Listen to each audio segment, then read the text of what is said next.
जय माँ भुवनेश्वरी। कार्तिक मास का अब आखिरी समय, कार्तिक मास की समाप्ति के बाद अगन का महीना आएगा।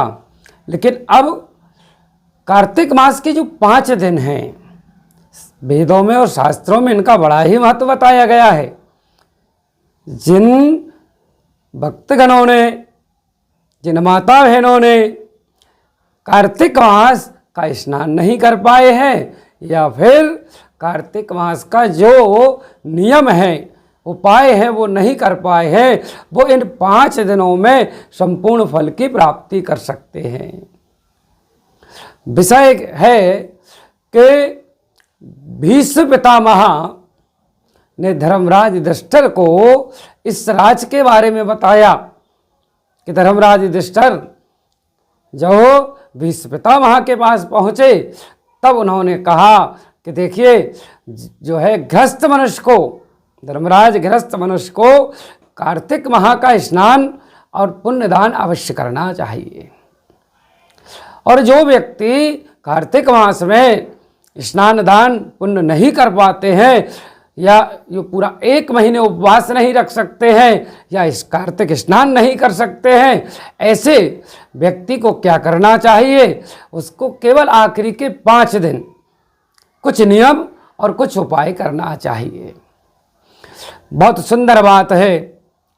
देखिए, आखिरी के 5 दिन, इन 5 दिनों में आपको क्या करना है? इन आखिरी के 5 दिनों में आपको सबसे सर्वप्रथम जो नियम है वो ये है कि सूर्य उदय के पहले यानी ब्रह्म मुहूर्त में आपको शैया का त्याग करना है और इसके बाद में स्नान इत्यादि से निवृत्त होना है। स्नान इत्यादि से निवृत्त होकर के ब्रह्मचार्य का पालन करते हुए और फिर भगवान सूर्य नारायण को 1 लोटा जल अर्घ के रूप में अवश्य अर्पण करें।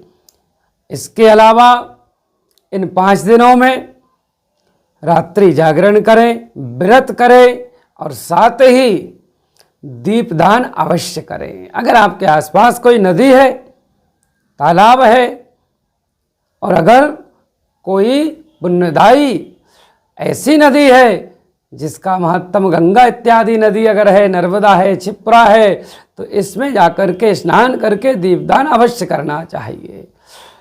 ऐसा कहा गया है पुराणों में कि कार्तिक मास के जो आखिरी के 5 दिन हैं, इनमें व्यक्ति को 5 दिन दीपदान करना चाहिए, उपवास भी करना चाहिए।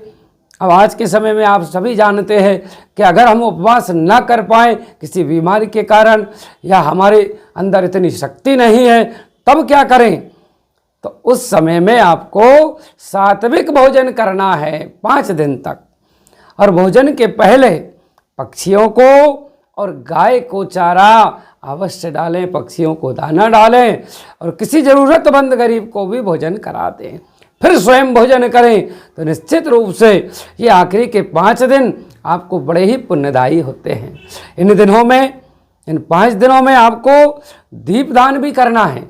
और दीपदान कहाँ कहाँ करना है ये भी जान लीजिए। तो सबसे पहला दीपक आप अपने घर के मंदिर में लगाएं। इसके बाद में जो आपके यहाँ तुलसी का पौधा है उसके नीचे एक दीपक जलाएं। कोई बेलपत्र का पेड़ है आपके आसपास तो बेलपत्र पेड़ के नीचे लगावें, आंवला वृक्ष के नीचे, पीपल के नीचे, समी के नीचे और जहाँ आप पीने का पानी रखते हैं उस स्थान पर भी एक दीपक जलाएं।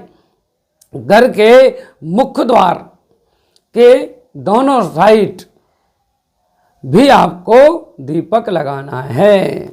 इसके अलावा में आप तीर्थ जल में जाएं और तीर्थ नदियों में जाकर के भी दीपदान कर सकते हैं।